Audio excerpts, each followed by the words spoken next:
অনেক প্রশ্ন আমরা পরীক্ষা দেখতে পাবে ক্রিয়াপদ ছাড়া পরীক্ষায় প্রশ্ন আসে না। তো ক্রিয়াপদের মূল যেটা পয়েন্ট আমাদের যেখানে আসে সেটা হচ্ছে কি সমাপিকা ও অসমাপিকা ক্রিয়া, তারপর সকর্মক, অকর্মক এবং দ্বিকর্মক, এই সবগুলো নিয়ে ডিসকাস করব। দেখুন, সমাপিকা ক্রিয়া এবং অসমাপিকা ক্রিয়া। ক্রিয়াপদ প্রধানত দুই প্রকার আমরা জানি।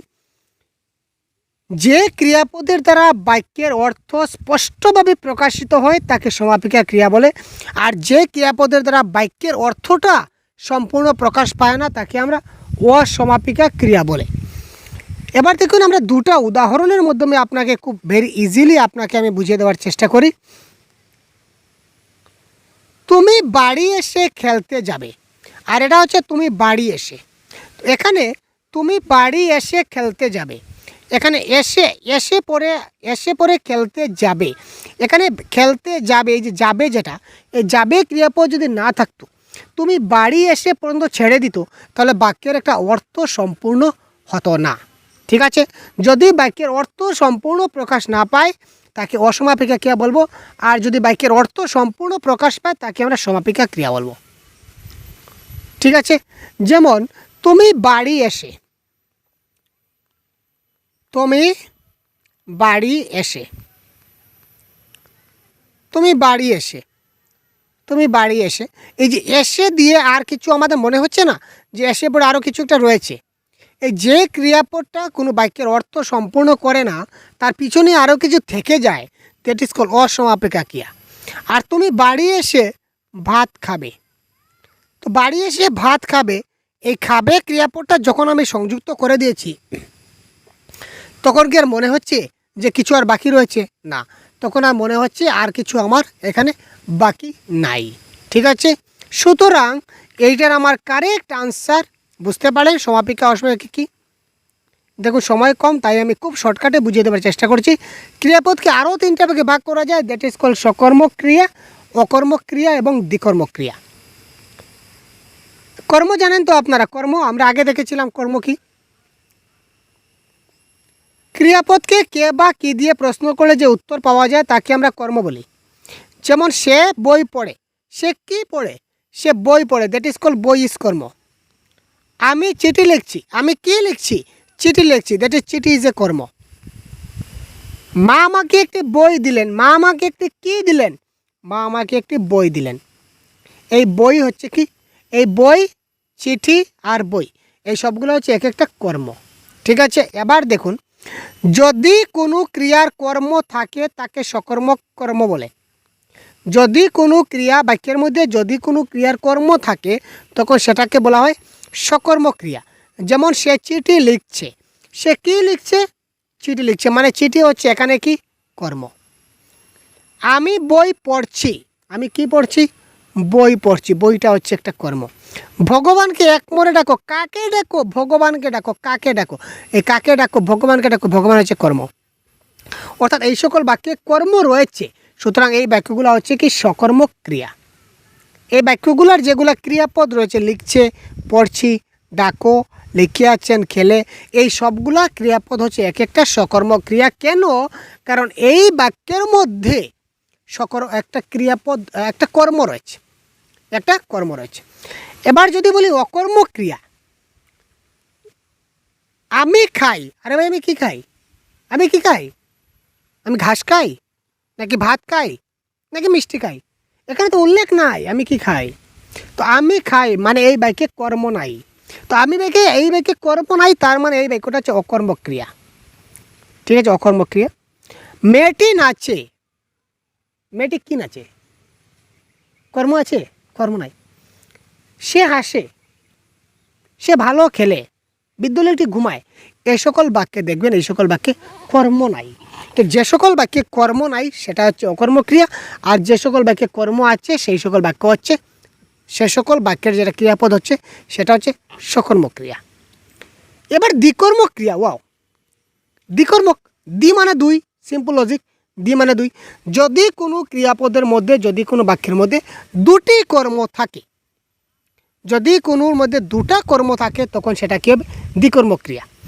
তো আমি তোমাকে একটা বই দিলাম, আমি তোমাকে বই দিলাম, আমি কাকে দিলাম? তোমাকে দিলাম। তোমাকে একটা কর্ম, বই আর একটা কর্ম, এই বাক্যে দুটা কর্ম। দুটা কর্ম মানে এই বাক্যটা দ্বিকর্মক, আর একটা কর্ম হলো সকর্মক, আর কর্ম নাই মানে অকর্মক। ঠিক আছে, একটা কর্ম আছে মানে সকর্মক, কর্ম নাই অকর্মক, দুইটা কর্ম দ্বিকর্মক। মা মেয়েকে পুতুল কিনে দিলেন। মা কাকে দিলেন? মেয়েকে দিলেন, মানে মেয়ে একটা কর্ম। কি দিলেন? পুতুল দিলেন, মানে পুতুল আর একটা কর্ম।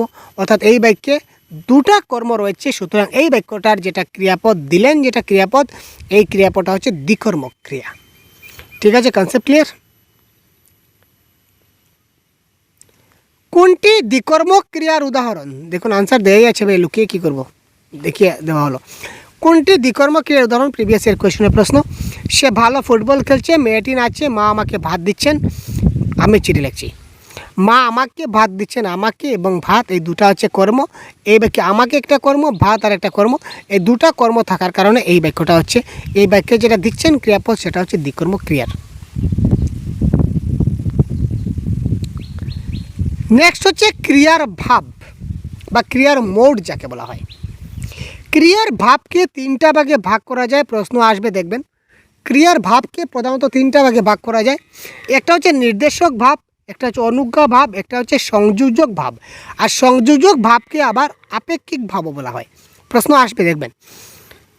এক নম্বর হচ্ছে কি নির্দেশক ভাব মানে কি, আমরা একটু পড়ি। কোনো সমাপিকা ক্রিয়ার দ্বারা কাজটি সাধারণভাবে নির্দিষ্ট হলে সেই ক্রিয়ার ভাবকে নির্দেশক ভাব বলা হয়। এখানে কোনো ক্রিয়ার মাধ্যমে কোনো কাজ হওয়া বা না হওয়া বোঝায়, এমনকি প্রশ্ন বা বিস্ময়ের দ্বারা কাজটি নির্দেশিত হয়। যেমন একটা উদাহরণ যদি দেখি, অমল গান গায়, অমল গান গায় না।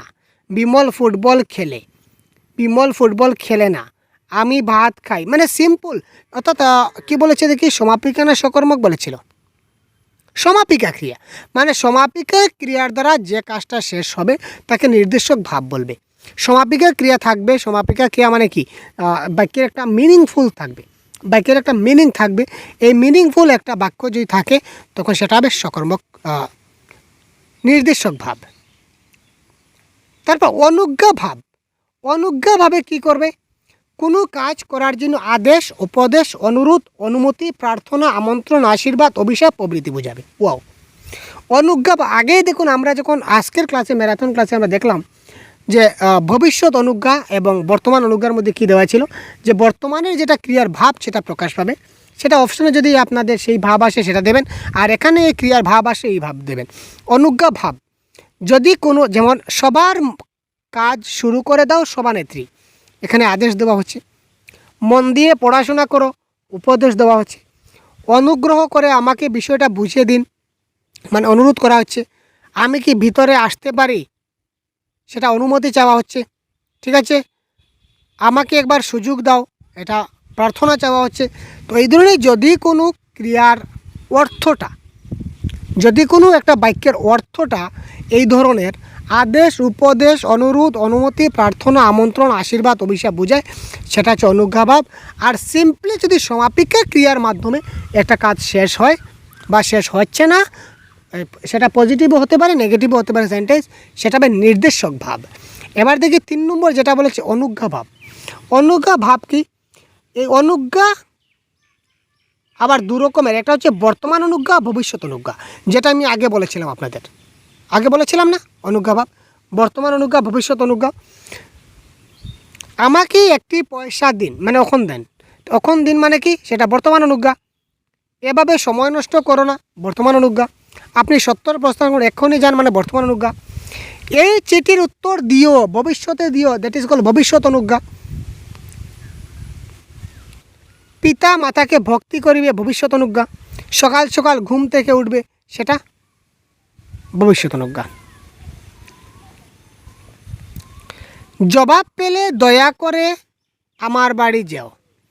এই প্রশ্নের কারেক্ট আনসার আপনাদের কমেন্ট বক্সে আমি অপেক্ষা করব, আমি কারেক্ট আনসার বলবো না ভাই। জবাব পেলে দয়া করে আমার বাড়ি যাও, এটা আপনারা বলবেন, আমি বলবো না। জবাব পেলে দয়া করে আমার বাড়ি যাও, এটা আমি বলবো না, সেটা আপনারা বলবেন। কারেক্ট আনসার তাড়াতাড়ি কমেন্ট করুন। তারপর দেখুন আরেকটা ভাব, যেটা হচ্ছে সংযোজক ভাব। ঠিক আছে, নির্দেশক ভাব ছিল, অনুজ্ঞা ভাব ছিল, তারপর এবার আছে সংযোজক ভাব। তো সংযোজক ভাবটা কি? যদি কোনো ক্রিয়া একই বাক্যে থাকা অন্য কোনো ক্রিয়ার উপর নির্ভরশীল বা ক্রিয়াটির উপর নির্ভরশীল, তাহলে তাকে সংযোজক ভাব বলে। আমি যদি রাজা হতাম তাহলে অনেক স্কুল করতাম। মানে একটা ভার্ব আরেকটা ভার্বের উপর ডিপেন্ড। যদি তোর ডাক শুনে কেউ না আসে তবে একলা চলো রে, যদি না আনো একবার জানিও, যদি সূর্য উঠে তবে অন্ধকার দূর হবে। মানে কি, একটা সেন্টেন্স দিয়ে কখনো সংযোজক ভাব হবে না। সংযোজক ভাবে দুটা সেন্টেন্স বা দুটা ভার্ব থাকতে হবে, একটা ভার্ব ছাড়া আরেকটা ভার্ব অচল।